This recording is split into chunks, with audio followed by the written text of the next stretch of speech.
जय गुरु.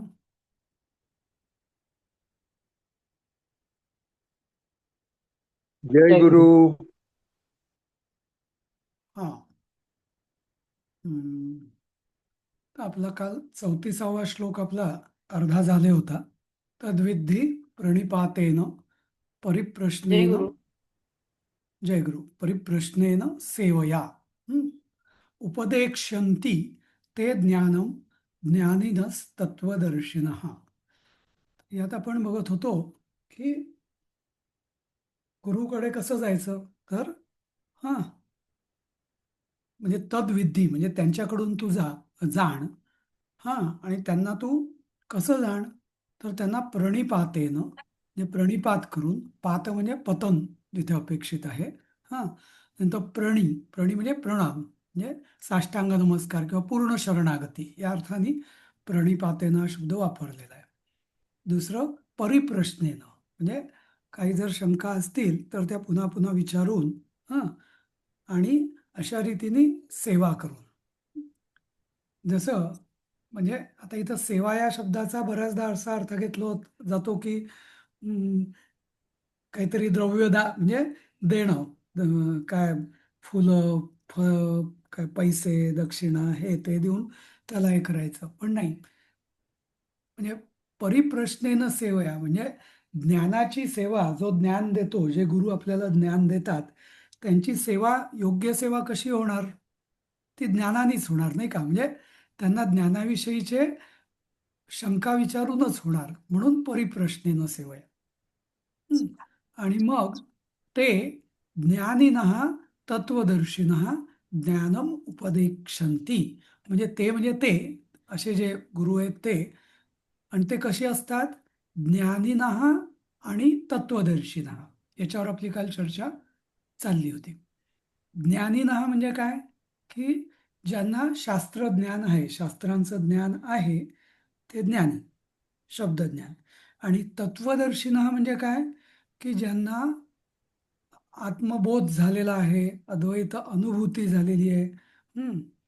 कोणी कोणी त्याला साक्षात्कारही म्हणतील, पण ज्याला आपण रूढार्थाने साक्षात्कार म्हणतो, की कोणीतरी देव समोर आला, स्वप्नात आला, साक्षात्कार झाला, तसं नाही. हं? अद्वैताची अनुभूती. हं? अद्वैत तत्व जे आहे परमात्मा, त्याची तशी ज्ञानरूपी अनुभूती ती इथं अपेक्षित आहे, म्हणून तत्वदर्शिना म्हटलेलं आहे. नुसतं दर्शिना म्हणजे रामाला बघितलं, कृष्णाला बघितलं, ते दर्शिना नाही. तर तत्वदर्शिना म्हणजे राम म्हणा, कृष्ण म्हणा, जो कोणी परमात्मा आहे, तो त्याचं तात्विक स्वरूप ज्यांनी बघितलेलं आहे. स्थूल स्वरूप नाही, तात्विक, की जे स्थूलाच्याही पलीकडचं, सूक्ष्माच्याही पलीकडचं आहे, कारणदेहाच्याही पलीकडचं आहे, असं जे रूप आहे परमात्म्याचं, त्याचा त्यांनी तात्विक स्वरूप अनुभव घेतलेला आहे असे. हं. तर असे तुला ते ज्ञान उपदेश करतील. तर इथं म्हणजे स एका वेगळ्या दृष्टीने गुरु कोणाला करावं किंवा याची पण व्याख्या इथं परमेश्वरांनी गीतेमध्ये इथं सांगितलेलं आहे. आणि फक्त इथंच सांगितलंय गीतेमध्ये, नंतर पुढे कुठेही याचा उल्लेख नाहीये. हं. गुरु कसा असावा किंवा गुरुची क्वालिटी म्हणा पाहिजे तर. अर्थात म्हणजे आपण आपली तपासण्याची आपली योग्यता नाहीच आहे, पण तरी सांगितलेलं आहे त्यांनी कसा पाहिजे तो आदर्श गुरु, की जो ज्ञानी आणि तत्वदर्शी. हं. म्हणजे परमात्म्याचं तात्विक स्वरूप जाणणारा असा तो तत्वदर्शी. आता असं म्हटलं जातं, विशेषतः हल्लीच्या युगात, की असे दोन्ही आम्हाला कुठे भेटणार आपल्याला. आणि त्याची एक तर आपल्याला परीक्षाही माहिती नाही, आपली तेवढी योग्यता पण नाही परीक्षा घ्यायची. आणि कुठे मिळणार असं काही. कारण जो खरे गुरु असणार ते काही ॲडव्हर्टाईज करणार नाही, की मी क्वालिफाईड टीचर आहे तर माझ्याकडे या. बरोबर आहे. तर मग याच्यामध्ये असं म्हटलं जातं, म्हणजे हे इथं प्रत्यक्ष म्हटलेलं नाही आहे, पण इतर वेदांतामध्ये असं म्हटलेलं आहे, की जर आपल्याला दोन्ही प्रकारचे जर गुरु मिळत नसतील, किंवा हे दोन्हीचा संयोग जर नसेल, तर मग कोणाला गुरु करायचं? तर त्याच्यात म्हटलेलं मग जो ज्ञानी असेल, शब्दज्ञान झाला असेल, त्याला गुरु करा. म्हणजे मी एक उदाहरण देईन की कोणीतरी एक तत्वदर्शी आहे. तत्वदर्शी म्हणजे जो साक्षात्कारी आहे, पण ज्याला शब्दज्ञान नाही. आता तो मग तत्वदर्शी कसा झाला? तर आपण पुनर्जन्म मानतो, बरोबर? आणि पुनर्जन्मामध्ये आधीच्या पूर्ण जन्मांमध्ये त्याला सगळं त्याची साधना पूर्ण झाली होती आणि याच जन्मात त्याला फक्त तो लोकोद्धारासाठी किंवा साक्षात्कार झाला. हं. त्यामुळे तो साक्षात्कारी किंवा अद्वैताची अनुभूती त्याला आली. पण त्याला ज्ञान नाहीये इतरांना शिकवाय, म्हणजे स्वतःकडे शब्दज्ञान नाहीये. का, कसं, कशाने, शंका, हे तो जाणू शकत नाही, सांगू पण शकत नाही. पण तो स्वतः साक्षात्कारी. मग अशा माणसाला गुरु करायचं की जो साक्षात्कारी नाहीये, प्रत्यक्ष अनुभूती त्याला आलेली नाहीये, पण ज्याला शब्दज्ञान किंवा वेद वगैरे या सगळ्या उपनिषद यांच्यामध्ये कसं हे करायचं हे माहिती आहे, की त्याला करायचं. तर शास्त्र असं सांगतं की गुरु होण्यासाठी ज्ञानीनं हे आवश्यक आहे. तत्वदर्शीनं हे आवश्यक नाहीये. कारण काय, की ज्ञानी जर असेल तर तो तुम्हाला एका विशिष्ट पायरीपर्यंत बरंच पुढे घेऊन जाईल आणि मग नंतर तो पुढे तुम्हाला तुमच्या योगाने किंवा तो पुढे तुम्हाला पलीकडे एका मार्गावरती म्हणजे पोचवेल. उदाहरणार्थ जसं आपण शाळेत जातो, बरोबर? आता प्राथमिक शाळेतले किंवा माध्यमिक शाळेतले शिक्षक हे सर्वज्ञ किंवा अगदी त्या विषयातले अगदी पूर्ण जाणणारे शास्त्रज्ञ असतात का? नाही. पण ते आपल्याला पहिली ते चौथी, चौथी ते दहावी, दहावी ते बारावी अशा पुढच्या टप्प्यावर नेऊन सोडतात, बरोबर? तर हे सगळे जे आहेत ते ज्ञानी ना. प्रत्येकजण आईन्स्टाईन नसतो.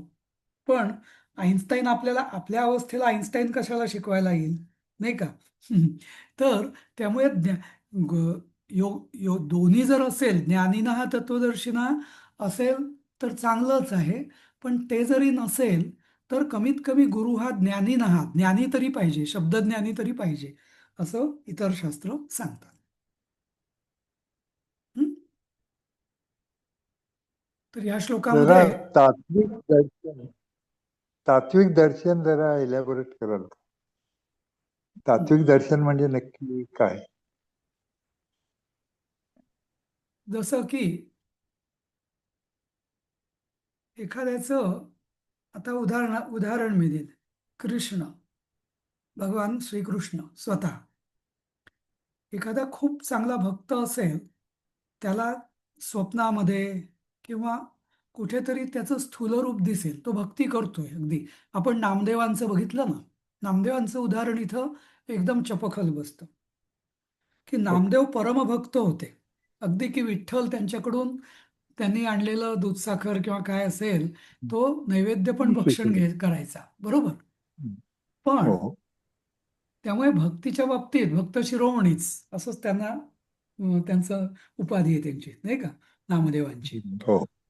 पण ते तत्वदर्शिना होते का? एका नाही. विशिष्ट त्या एका त्या त्या अवस्थेमध्ये, हा नंतर झाले ते. मग त्यांना हो. ती आपल्याला कथा माहिती आहे ना, की सगळे एकदा संत मंडळी बसली असताना ज्ञानेश्वरांनीच ज्ञानोबांनी एकदा गोरा कुंभारांना म्हटलं की तुम्ही सगळ्यांचं मडकं डोकं चेक करा, तुम्ही तपासा सगळ्यांचं डोकं पक्क आहे का मडकं. तर मग हा. गोरोबांनी हा सगळ्यांना त्यांच्या थापीने ठोकलं आणि म्हणायचं की याचं मडकं हो. कच्चं आहे असं सांगितलं, बरोबर? तर मग त्यांना रामदेवांना हो. राग आला की मला असं का म्हणतात.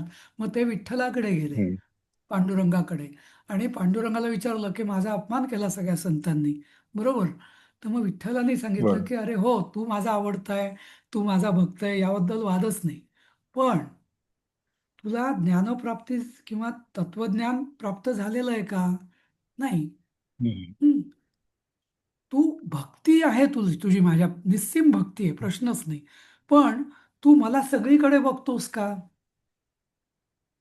काय म्हणजे नामदेवांची भूमिका काय होती की पांडुरंग हा विठ्ठलाच्या मूर्तीत आहे, तोच आहे, तिथेच आहे, बरोबर?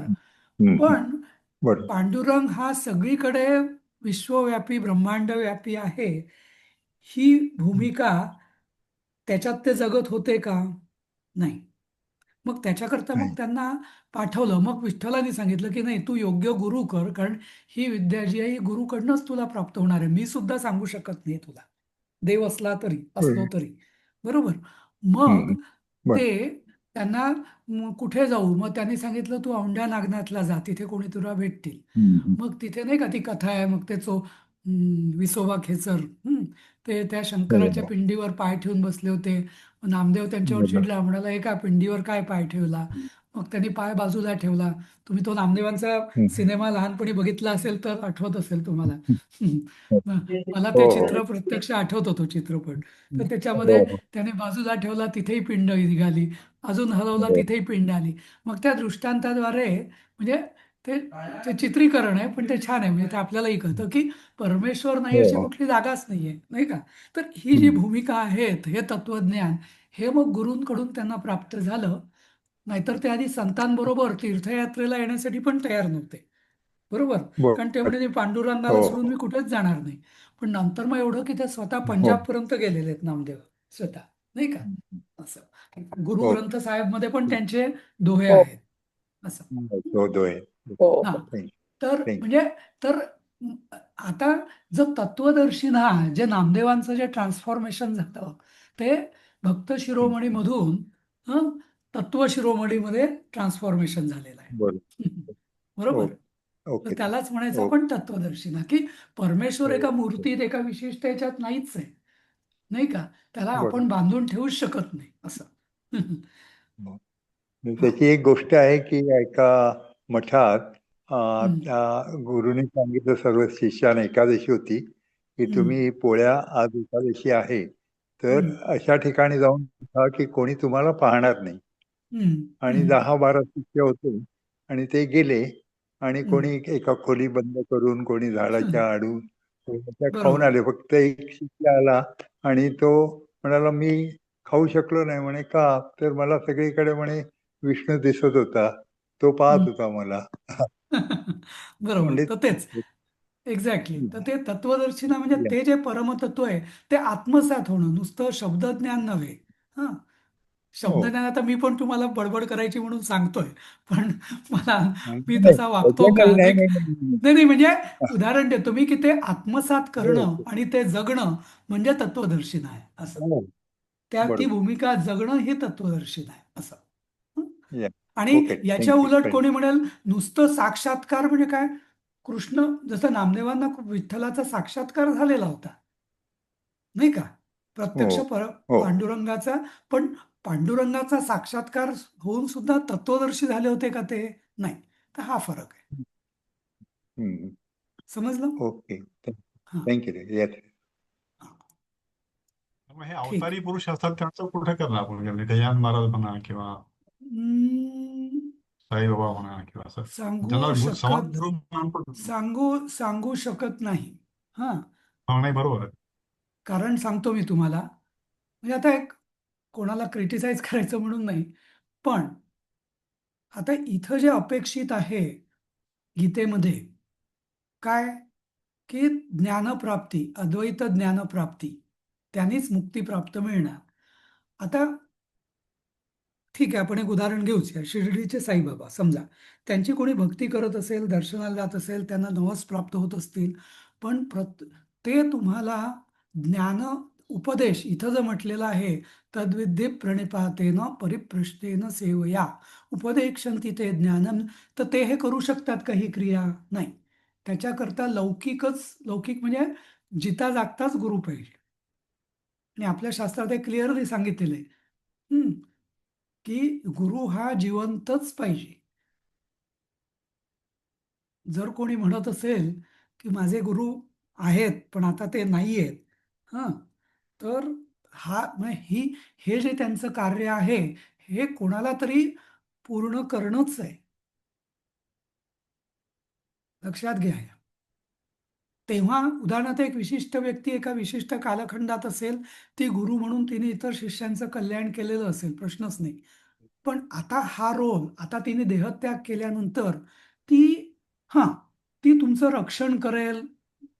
जसं आपण म्हणतो की, म्हणजे तुम्हाला एक त्यांच्या भक्तिभावाने आपल्याला एक संरक्षण मिळेल. पण हा हे जे कर्तव्य आहे गुरुचं किंवा हा जो अधिकार आहे हे ते करू शकतील की नाही, करू शकतील काय हे म्हणणं थोडं धाडसाचं ठरेल. हम्म, बरोबर आहे ना? आणि मी फार जबाबदारीने बोलतोय. हम्म, नाही, बरोबर आहे, खरं आहे ते. हा. हम्म. त्यामुळे कोणी सर जर असे आता हयात असलेले असे गुरु कोण? नाही नाही ते असं एवढं इतकं सहज नाही रा- बोलता रा- येणार ते. हा नाही पण मी तू तसं रामदास ऐक स्वामींचं उदाहरण देता येईल.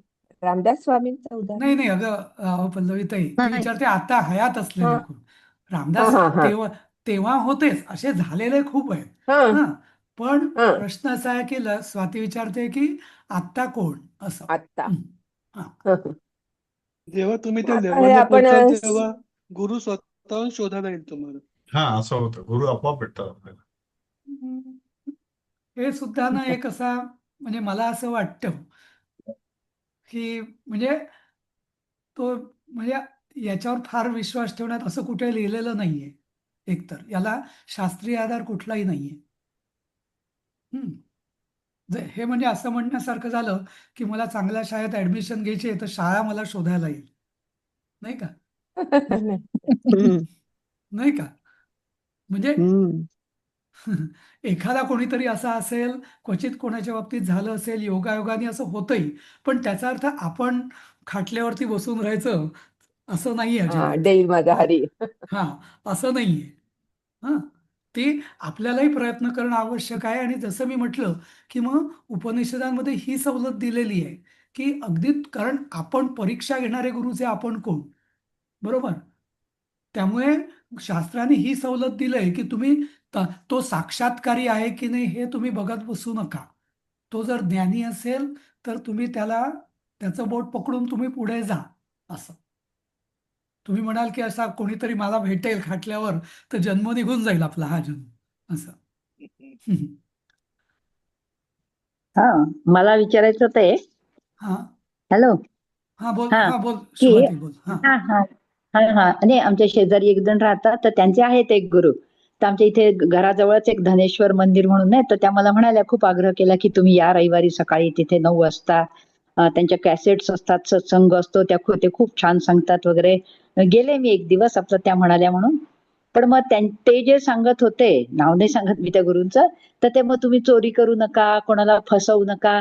पण मग मला असं वाटलं की हे जनरल आहे ना, हे आपल्याला माहितीच आहे, आपण कुठे चोरी करतो किंवा कुणाला फसवतो, कुणाशी वाईट वागतो, म्हणजे ह्याला ज्ञान म्हणायचं का मग?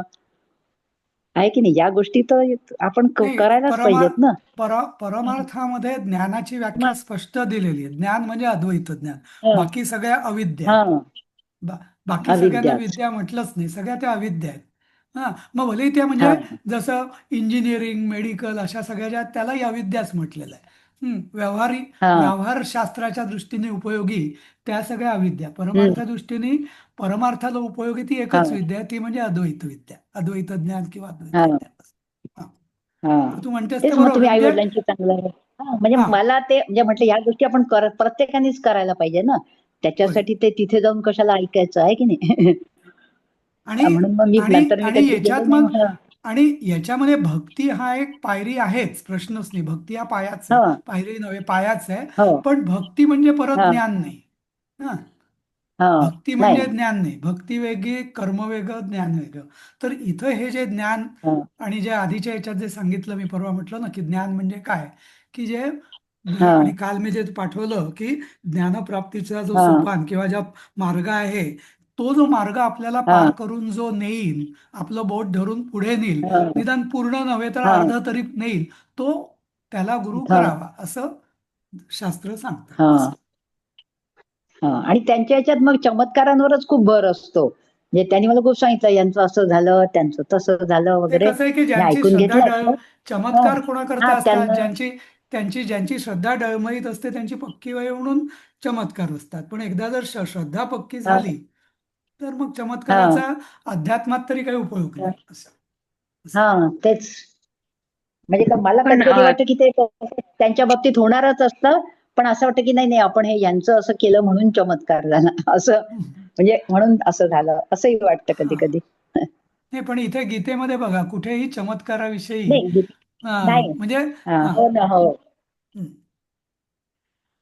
हो ना ठीक आहे. गीतेत ते मग छान सांगितलंय गीतेत म्हणजे तो कुठेही म्हणत नाही कृष्ण की मी तुला की जिंकून दे तू तस्माद हा युद्धस्व भारत तू कर्म तुझं तूच हा कर. तुला तप केलं पाहिजे हा बरोबर. हो ना ठीक आहे. बरोबर आणि हो इथे सेवया म्हटलं आहे ते हं. गुरूंची शारीरिक सेवा म्हणजे गुरु झोपले असताना वारा घालणे किंवा हो हात वगैरे तसंही होऊ शकतं का? नाही कसं आहे की तो म्हणजे कॉमन सेन्स झाला. हा म्हणजे की बा ठीक आहे ज्याच्याकडनं आपल्याला ज्ञानप्राप्ती घ्यायची त्याच्याविषयी आपण कृतज्ञता भाव असला पाहिजे या दृष्टीने नाही का. तर ते तर हो. सेवा आहेच म्हणजे प्रश्नच नाही. पण अच्छा. इथं परिप्रश्नेन सेवया हा माझ्या दृष्टीने हा. अर्थ जो आहे तो म्हणजे नाही, ते ज्ञानसेवा आहे ही नुसतीच हा. देहसेवा नाहीये तर ज्ञानसेवा आहे हा. असं. ओके. हा हं, असं हं. म्हणजे सर आपल्या शंका विचारणं असं का म्हणजे होय. म्हणजे त्याच्यावर आपण ज्ञान वाढवण्यासाठी? उदाहरणार्थ की आपल्याला काही अभ्यास दिला किंवा काहीतरी शिकवलं तर ते पहिली सेवा म्हणजे जे शिकवलं त्याचा त्याचा अभ्यास करणं श्रवण करणं मनन करतं विचार केले तर शंका येणार शंका आल्यावर परत मग परिप्रश्नेनं सेवया अशा रीतीने तो लूप सर्कल पूर्ण होतं नाही का. जर हो, जर जसा बरोबर. काल हो. प्रकाशजीने बरोबर. म्हटलं होतं की शंका कोणाला येतात जर अभ्यासच केला नाही तर शंका पण येणार नाही असं नाही का. तर मग त्यामुळे मी काल तुम्ही परिप्रश्नेनं सांगितलं होतं ना हां तेच तर त्यामुळे परिप्रश्नेनं सेवया याचा अर्थ तो आहे की नुसता म्हणजे पाय चेपणं किंवा त्यांना काय त्यांना शारीरिक गरजा त्यांच्या पूर्ण करणं असं म्हणेन मी.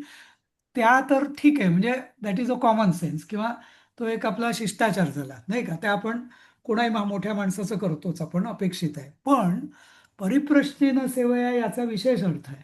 परिप्रश्नेनं हा त्याचं विशेषण आहे. मग Continuity. परिप्रश्नेनं म्हणजे काय Continuity. तर त्या अनुषंगाने त्याच्यात खोल खोल खोल जाऊन कारण गुरुनी आपलं काम केलं पण तुम्हाला जर ते आत्मसात झालं की नाही हे त्याला सुद्धा तुम्ही शंका विचारल्यावर कळणार ना असं. बरोबर. हा ठीक आहे पुढे जाऊया आपण. हा हा आता याचंच पुढे थँक्यू सर. आता हा याचंच आता पुढं म्हणजे हे सगळं लिंक आहेत श्लोक सगळे एकमेकांशी कनेक्टेड आहेत आता बघूया. तर मग आता ते काय सांगतात भगवान की आता हे जे तत्वज्ञान तर तू प्राप्त ते तुला देतील.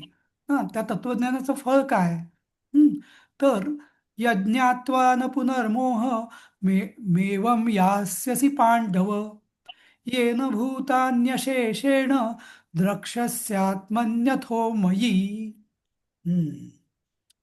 तर यज ज्ञात्वा म्हणजे यत अधिक ज्ञात्वा तचा ज झाला इथे यद ज्ञात्वा संस्कृतच्या संधी नियमानुसार न पुन्हा मोह की जे जाणल्यावर काय ते ज्ञान जाणल्यावर पुन्हा मोहम ह एवम यास्यसी म्हणजे तुला पुन्हा मोह हां म्हणजे अशा अशा प्रकारचं तू जाणल्यावर अशा प्रकारचं हे ज्ञान जाणल्यावर तुला पुन्हा मोह न यास्यसी न यास्यसी हो म्हणजे प्राप्त होणार नाही. हां पांडव हे ते संबोधन आहे हे पांडुपुत्रा हे जे असं ज्ञान तुला मिळाल्यावरती तुला मोहच होणार नाही तर हे खरं ज्ञान. हं.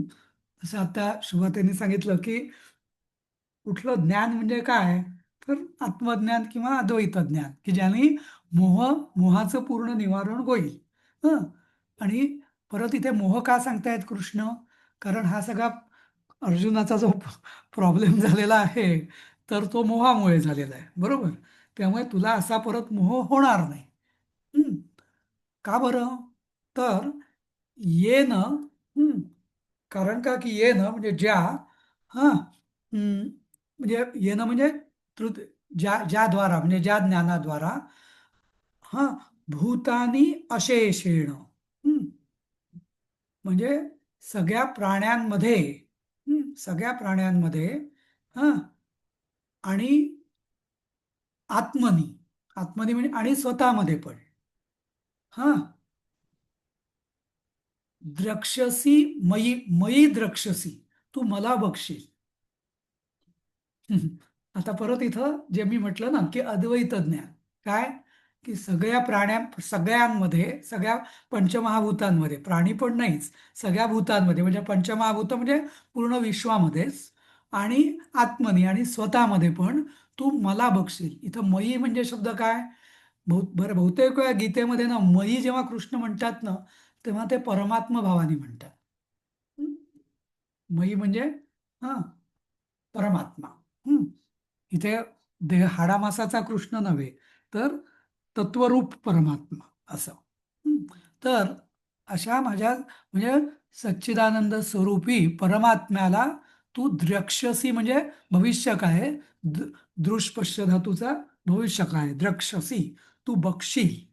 कोणामध्ये, कोणाला मध्ये, स्वतःमध्ये सुद्धा आणि सगळ्या भूतानी, सगळ्या भूतमात्रांमध्ये. आता भूतमात्र म्हणजे सगळे पृथ्वी, पाणी, वायू, आकाश, तेज सगळं म्हणजे सगळं ब्रह्मांडच. हं, सगळी ब्रह्मांड रादर. हं, त्यात प्राणी आलेच. त्या सगळ्यांमध्ये तू मलाच बघशील. जसं आपण अथर्वशीर्ष त्याच्यामध्ये म्हणतो ना आपण, त्वमेव प्रत्यक्षम तत्त्वमसी. आता या तत्त्वमसी हे जे आहे तर हे सामवेदातलं छांदोग्य उपनिषदातलं महावाक्य आहे. त्याचा अर्थ काय, की तत् त्वम असी. म्हणजे तत् म्हणजे परमात्मा, त्वम म्हणजे तू सगळं विश्व, आणि असी म्हणजे आहेस. हं. सगळ्या सगळ्या विश्वामध्ये, ब्रह्मांडामध्ये, भूतांमध्ये तूच आहेस. हं. तर हा जो भाव आहे, यालाच अद्वैताची पराकाष्ठा म्हणतो आपण.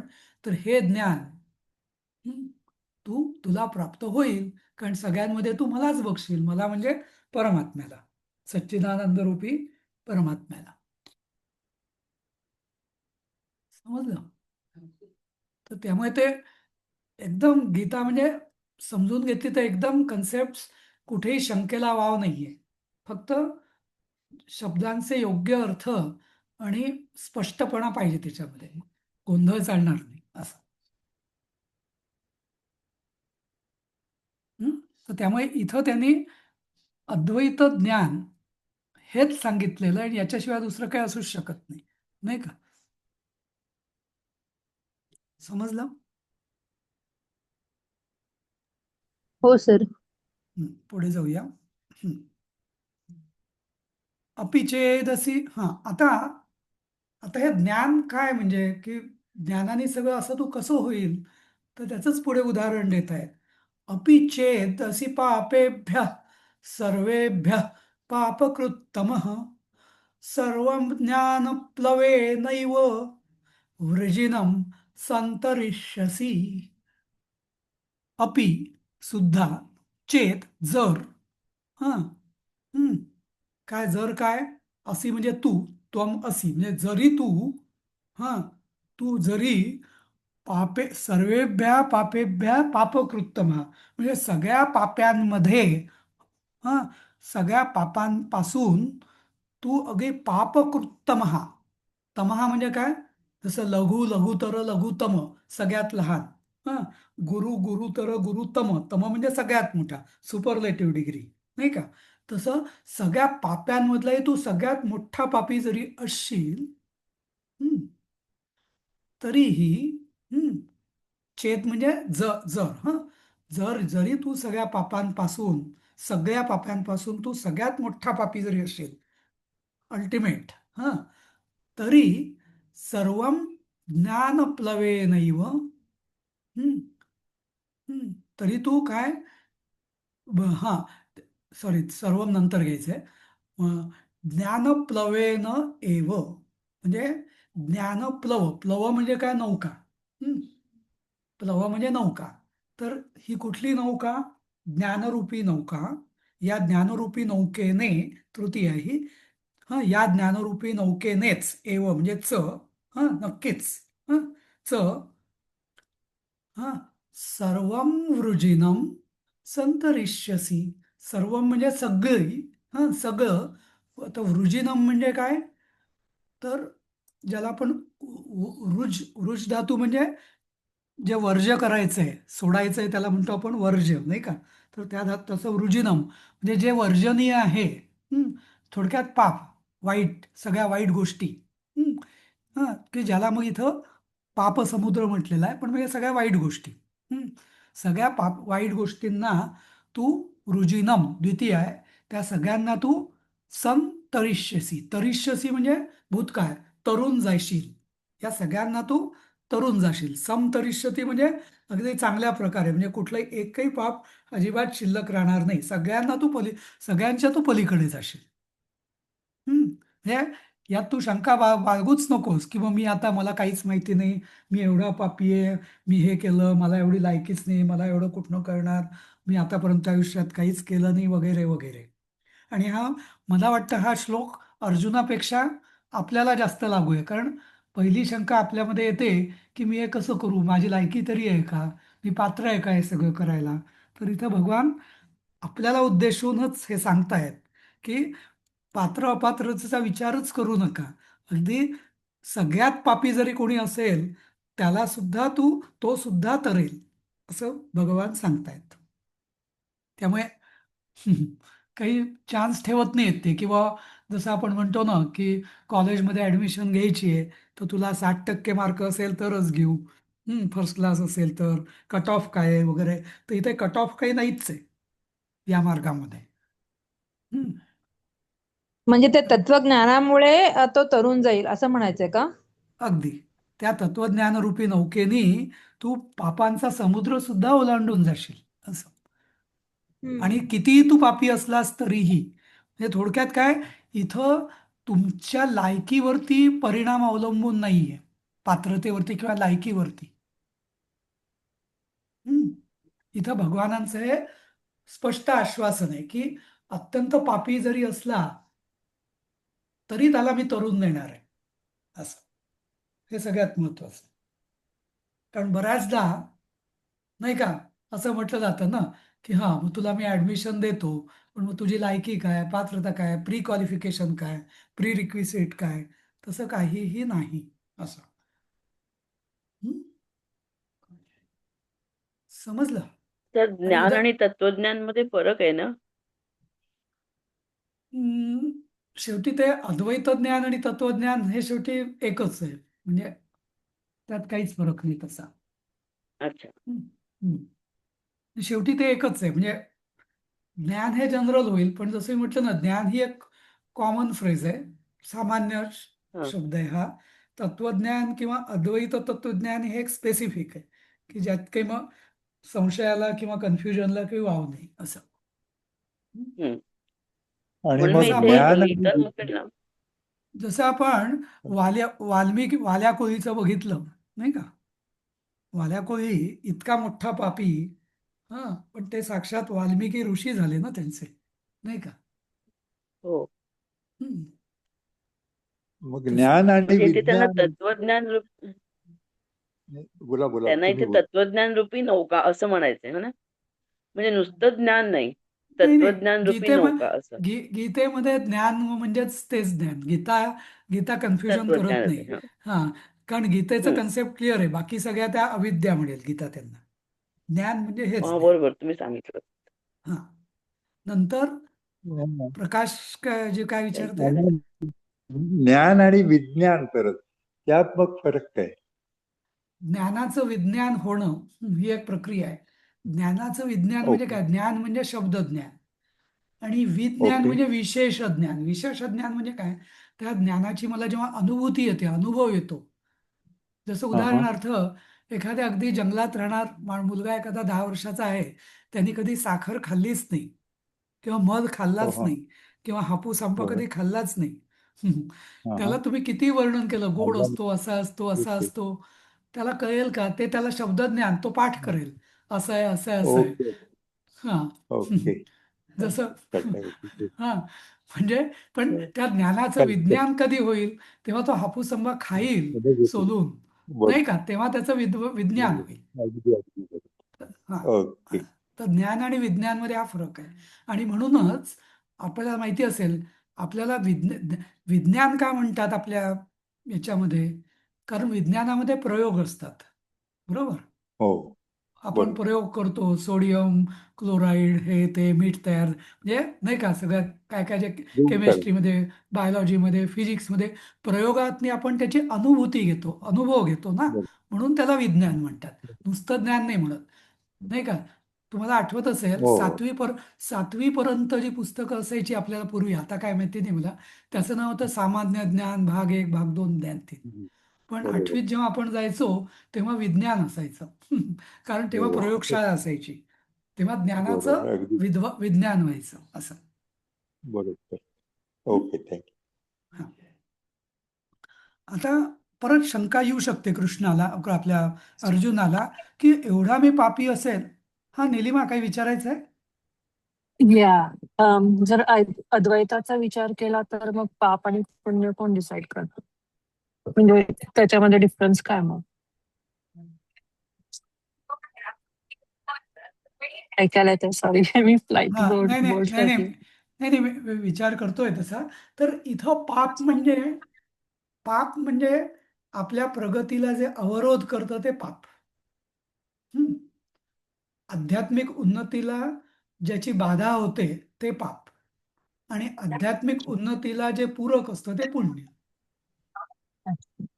म्हणजे उदाहरण द्यायचं झालं तर मी नदीत पोहतोय, हां, नदी पार करायची आहे मला. माझ्या गळ्यात जर दगड बांधून ठेवले किंवा पाठीवर कोणी दगड ठेवतोय पोहताना, की ज्यांनी मला पोहणं कठीण कठीण होत जाणार, तर पाप म्हणजे ते दगड आहेत.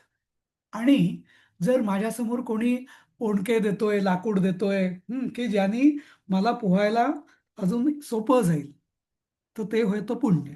असं समजलं? हा.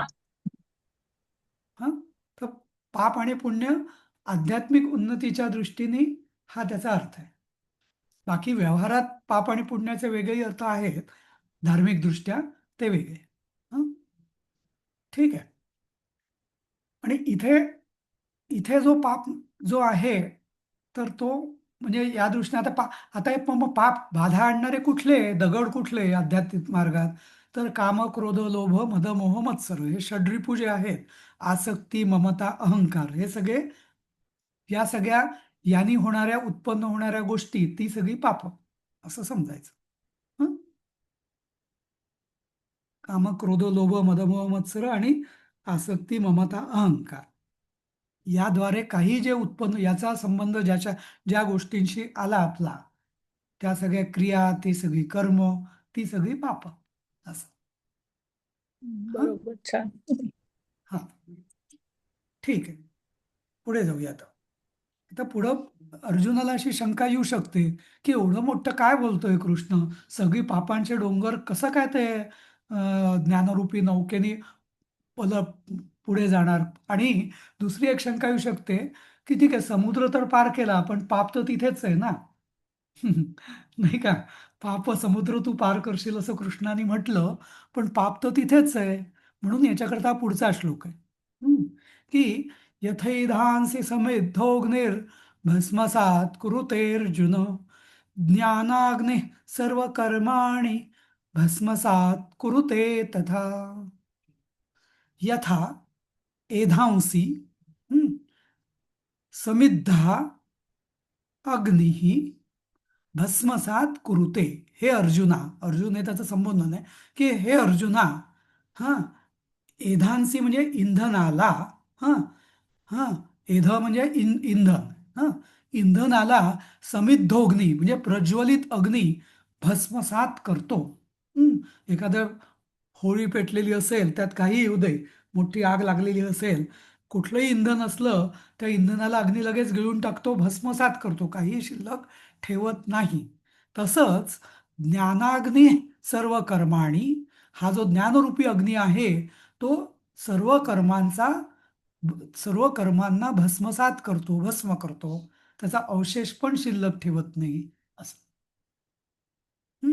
आणि भस्म म्हणजे काय? आपल्या धर्मामध्ये भस्म हे सगळ्यात पवित्र मानलेलं आहे. कारण का?